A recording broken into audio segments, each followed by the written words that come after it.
উট নাকি মুখ দিয়ে নিজের পেট বের করতে পারে। শুনতে অবাক লাগলেও এর চেয়ে অবাক করার মতো একটা ভুল ধারণা আছে। অনেকেই মনে করেন উট তার পেটে পানি জমিয়ে রাখে বলেই 6 মাস পর্যন্ত পানি না খেয়েও বেঁচে থাকতে পারে, কিন্তু সত্যিটা একেবারেই ভিন্ন। আসলে উট একবারে প্রায় 100 লিটার পর্যন্ত পানি পান করতে পারে। এরপর তার শরীর সেই পানিকে অত্যন্ত দক্ষভাবে ব্যবহার করে, তাই দীর্ঘ সময় পানি ছাড়াই টিকে থাকতে পারে।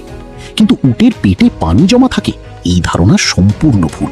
দ্বিতীয় তথ্য, সাপ আর টিকটিকির মতো খোলস বদলায় এটা তো সবাই জানে, কিন্তু জানেন কি ডাইনোসররাও জীবিত অবস্থায় তাদের চামড়া বদলাতো?